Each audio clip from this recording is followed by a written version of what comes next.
you can see today I'm cooking.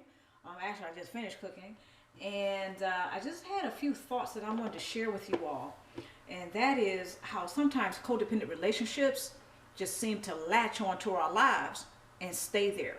Okay, and it's hard to shake the codependent relationship off, but when you're dealing with two components like the narcissism, okay, and I say pathological narcissism because you're dealing with people who have a cluster B personality type that don't seem to really care about other people. Now, some people who have a cluster B personality type, such as a histrionic, okay, a borderline, those who may have a antisocial personality or the narcissistic personality, sometimes they go and they get help, and some chance, okay, it's a very slim chance that they will go ahead and get some help, and they are mindful of how they affect other people.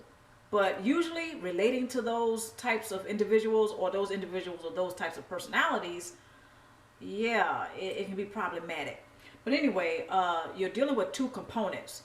That's narcissism or pathological narcissism, and you're dealing with codependency.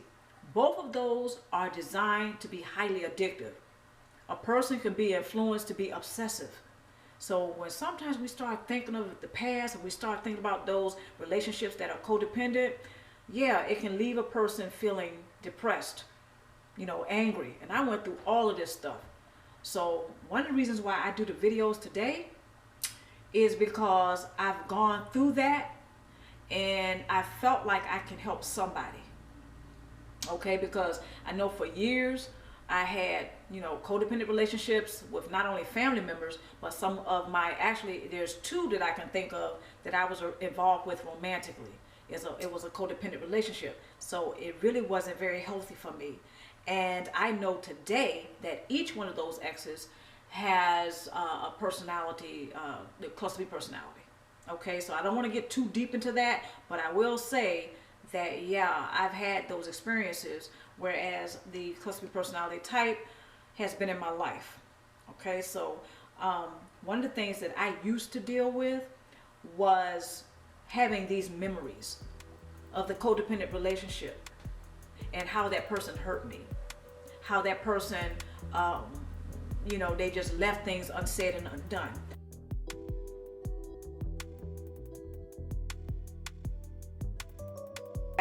Ooh. Sauteed onions, mushrooms, shrimp, and corn, sweet corn. Okay, and I have this is my quinoa. All right, it's textured like brown rice or couscous. All right, it's a whole grain, so I'm really going to enjoy that. All right. Wish you were here with me. I would also fix you a plate, but I just wanted to share this with you. I enjoy cooking, and some of my videos I have had featured, me cooking. Anyway, just wanted to show you that. Okay, so when it comes to some of those codependent relationships, they tend to latch on to your life, and before you know it, your thoughts start gravitating back towards those relationships that was so painful.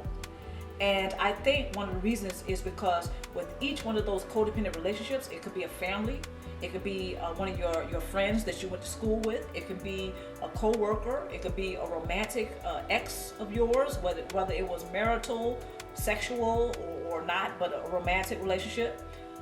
Right. And I'm like, we kind of gear towards that again, mentally, maybe even psychologically and emotionally, because there is like those relationships took a piece of us. I've even heard some people say it takes a piece of your soul. It's like each one of those people took a piece of your soul. Okay, that may be true for some people, but to me, that's just an analogy that I've heard expressed. But I think sometimes when we start to think about some of those relationships, it's because we do feel like it's unfinished business. These relationships may have been 10 years ago. These relationships may have been 5, maybe even 30 years ago. Okay, so one of the things that I think happens is that when we are still healing, when we're still thriving forward, just every now and then, we will start to think about some of these codependent relationships, and we still think about how much it hurt. And I really think that this is happening because we're still healing. Okay, let's look at some of the diabolical acts of narcissists. They triangulate. They use gaslight techniques, character assassination, smear campaigns. They often intentionally antagonize. They will discard. They would pervert anything that is found to be sacred. Manipulation, compulsively deceive, or they usually compulsively lie. They just can't seem to help lying or being deceptive. Sabotage, they will instigate chaos, drama, shenanigans, and confusion for sport. I know this looks like a lot right here, but these are only a few diabolical acts that the narcissist will use for source supply.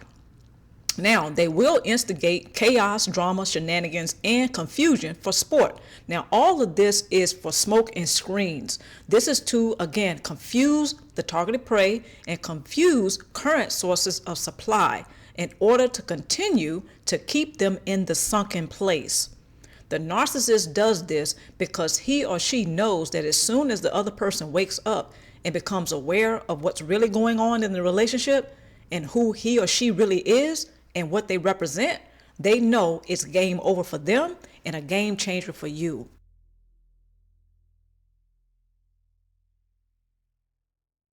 So the contrast, which is one of the things I talk about in my videos, is so good. I know for me, it's just heaven sent when I have the contrast, the apples and the oranges when it comes to relationships. Because right now I may meet people that have the same personality traits as some of those people I've had codependent relationships with in the past. Those people may tend to be very familiar to me in that regard. So I might say, I don't think this is a person that I'm going to have a relationship with.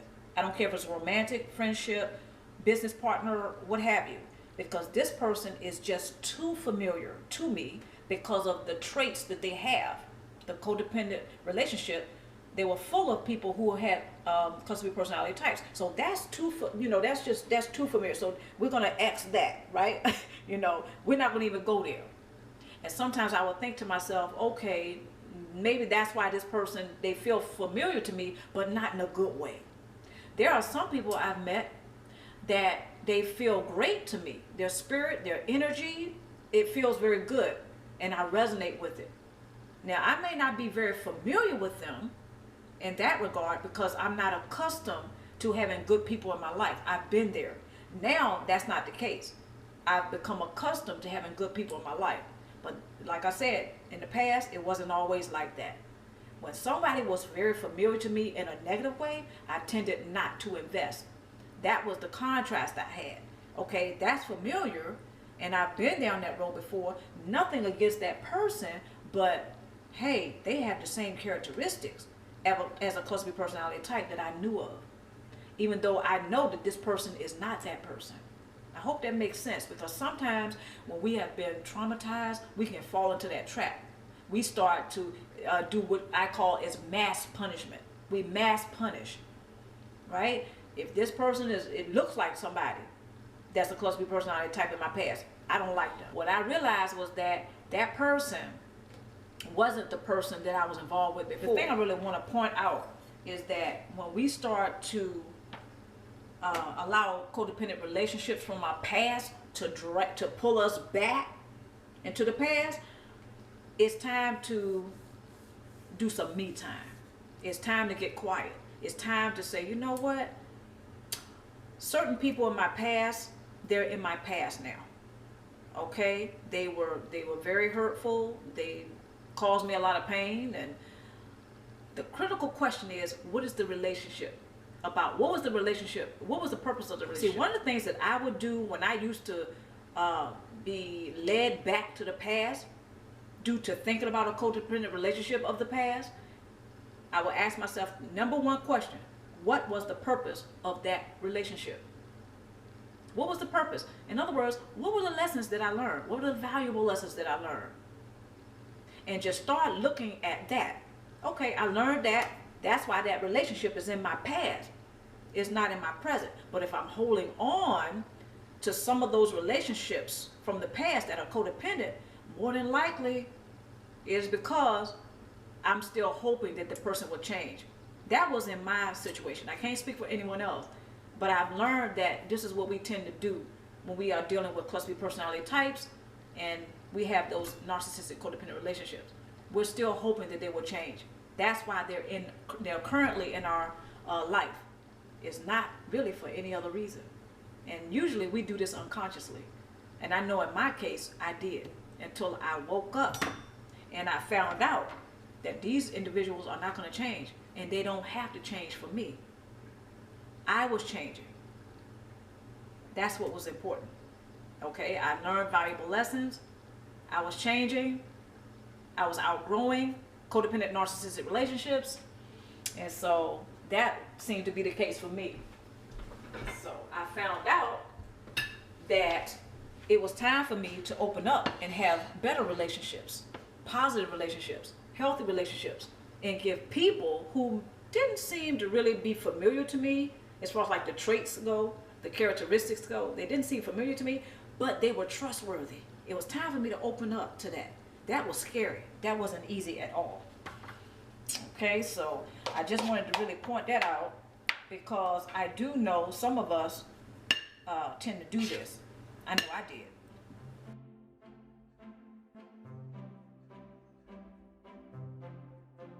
I needed that contrast. I needed to see how badly those relationships were with cluster B personality types of my past, so I could compare it to my current life and also the relationships I had currently that were positive. So ironically, I needed that comparison. I needed that contrast. Here are the bad relationships that were very disheartening, disappointing for whatever reason. Now here are the relationships that I gave it a chance, and look how they blossomed. So here are my good relationships, here are my bad relationships. But the thing that they both have in common is that they were both necessary in order to help me to grow, to get to the next level. But I just wanted to, that's my overall message in this video. And that is, be mindful of when your thoughts are creeping back to your past of codependent relationships. Be mindful of where you are now. First critical question to ask: what did I learn? What valuable lessons did I learn from those relationships? Critical question number 2: how far have I come, and do I like it? And that's a 2-part question, but that's very important, because that's where your contrast. See, naturally you're going to start comparing the apples and the oranges when you ask that second question. Okay, because you got the before picture and the after picture. What do your relationships look like now?